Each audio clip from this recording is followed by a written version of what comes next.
Standard देख रहे दर्शकों को राकेश पुंज का नमस्कार। दर्शकों, आप देख रहे हैं आपके अपना मनपसंद प्रोग्राम तीर की नोक पर, और आज आपके तीर की नोक पर हैं हल्का पटियाला से कांग्रेस प्रत्याशी महारानी परनीत कौर।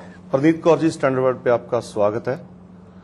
महारानी साहब, आप ये बताइए कि आप कौन कौन से मुद्दों को लेकर, कौन कौन से और एम्स और ऑब्जेक्ट्स लेकर फिर एक बार फिर के लोगों के पास जा रहे हैं वोट मांगने कि वो आपको वोट देकर फिर एक बार दिल्ली भेजें? जो क्षेत्रों में 9 क्षेत्र जो हैं, उनमें जो उनके मेन डिमांड्स थे, जैसे शतराना क्षेत्र है, उनका एक डिमांड था सब डिवीजन बनाने के लिए, जो बादल साहब ने 2-3 बारी उनको प्रॉमिस किया था जी, वो बनवाया जी। उनका डिमांड था एक हॉस्पिटल बनाने के लिए, वो बना जी। सड़कें बहुत बनी जी। 24 घंटे लाइट की सब सिस्टम सेटअप किया जी। ग्रिड बनवाए जी। और जो छोटे मोटे काम होते हैं सब तकरीबन किए, एक गांव में कुछ ना कुछ किया जी। मेरा एमपी लैड फंड से एक पैसा नहीं बचा जी। और मेरे ख्याल में वो जो डेवलपमेंट है ना, वो बोल रही है जी। वो लोगों को दिख रही है जी। सो वो डेवलपमेंट आप कंपेयर करते हैं कि इन्होंने 2 साल में क्या किया। और पहले भी, जैसे मेरा ओपोनेंट है चंदू माजरा, 2 बारी वो भी रहा जी। हर वक्त एक बारी कांग्रेस पार्टी, एक बारी अकाली पार्टी आती है। 2 बार तो आप भी नुमाइंदगी कर सके हैं हल्का पटियाला की। हाँ, जो मैंने काम किया है वो सामने है, जो इनके नुमाइंदों ने काम किया वो भी सामने है जी। सो वो एक बहुत मेन मुद्दा है जी। दूसरा मुद्दा है कि इनका जो बिजली का सिस्टम है जी। बहुत खराब हुआ। हमने 8 घंटे दी पूरी जी। शहरों में कभी कट नहीं हुआ। ये एक इसके बिना कोई भी वर्ग हो जी। तो उनका काम नहीं चल सकता बिजली के बिना। और जो परवाणु का समझौता प्राइम मिनिस्टर ने किया है जी। और जो उनकी दूरअंदेशी है आर्थिक स्थिति में, वो भी मुद्दा लेके हम चल रहे हैं। और जो हमारे प्रोग्राम है, जो हमारा मैनिफेस्टो है, खास करके यूथ के लिए, आम आदमी के लिए, उसको लेके चल रहे हैं। हल्का शतराना की साइड से Patran Patiala railway rail line की काफी देर से डिमांड हो रही है। आपने वादा भी किया था, कब तक वो पूरा प्रोजेक्ट आप कर लेंगे? क्या वो शुरू हुआ है कि अभी शुरू ही नहीं हुआ, वो हवा में ही लटक रहा है? देखो, उसका मैं लेकर गई हूँ, पर उसकी कोई शुरुआत अभी मुझे दिख नहीं रही जी। पर मैंने सबसे ज्यादा स्ट्रेस किया था कि जो घग्गर का मामला है जी, उसको मैं लेके चलूं जी। बहुत कोशिश के बाद CWC को मनाया, कुछ नो ऑब्जेक्शन लिए कि अपने लोकल काम हुए घनौर एरिया में, डकाला एरिया में, और फिर जाके शतराना एरिया में, जाकर खनौरी तक जी। तो 2 इंस्टॉलमेंट लग गए हैं पैसों के, तीसरा इंस्टॉलमेंट अब लग रहा है जी। अब ये गवर्नमेंट आ गई है तो इनको इसको आगे ले जाना पड़ेगा। मैंने बहुत कोशिश करके ये काम करवाया है जी। महारानी साहबा, पॉलिटिक्स में एक जूता पॉलिटिक्स शुरू हो गई है। पहले चिदम्बरम जी कर, और उसके बाद अडवाणी, उसके बाद मनमोहन सिंह, अब फिर अडवाणी। ये क्या राजनीति किस तरफ जा रही है देश की, क्या लग रहा है आपको? ये मेरे ख्याल में एक बहुत ही घटिया किस्म की राजनीति है। किसी का ऐसे अपमान बिल्कुल नहीं करना चाहिए। आपको कुछ रंजिश हो, कुछ हो, तो आप वोटों के सहारे आप इसको जारी करिए। ये एक बहुत ही चीप काइंड ऑफ पॉलिटिक्स है, जिससे एकदम से कोई अपनी चीप पॉपुलैरिटी बनाना चाह रहा है जी।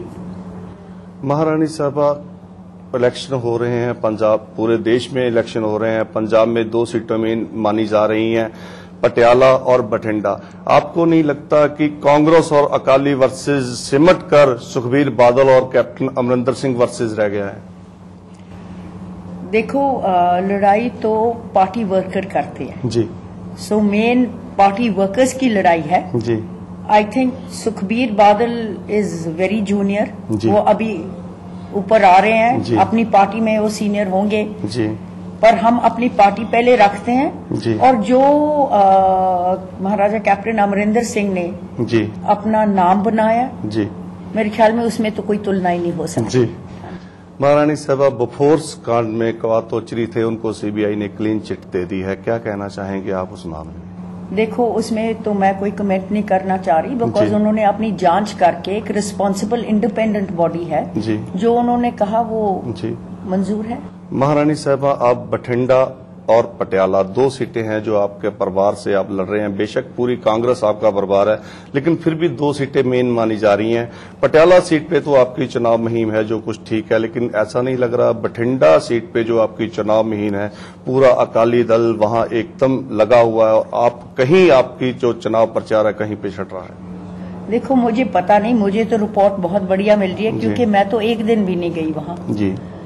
पर जो गवर्नमेंट इन पावर और ये बहुत धक्के के साथ गवर्नमेंट को यूज करते हैं सरेआम जी, तो मेरे ख्याल में ये फेयर इलेक्शन नहीं हो रही। पर फिर भी लोग जो है लोगों ने उन्होंने देनी है अपनी जो भी फतवा देना है, तो मुझे पूरा यकीन है कि लोग बहुत समझदार है, लोग चुन के तुलना करके वहां डालेंगे अपनी वोट जी। महारानी साहब, कैप्टन अमरिंदर सिंह जो पंजाब के स्टार प्रचारक के तौर पे जा रहे हैं, लोग कांग्रेस को कम और उन्हें ज्यादा लाइक कर रहे हैं, लेकिन फिर भी वो अपने दोनों हलकों से ज्यादातर प्रचार में पीछे हैं, दूसरे हलकों में ज्यादा प्रचार कर रहे हैं। क्या वजह है इसकी? पटियाला और बठिंडा को मतलब कम तरजीह दे रहे हैं क्या? तो समझ रहे हैं कि हम अपने आप ही अपने बल पर ले लेंगे पर नहीं, कल 7 मीटिंगें मेरे हलके में की हैं, शतराने से लेके पात्रा से लेके जीरकपुर, राजपुरा, 3 मीटिंगें पटियाले में शहर में जी।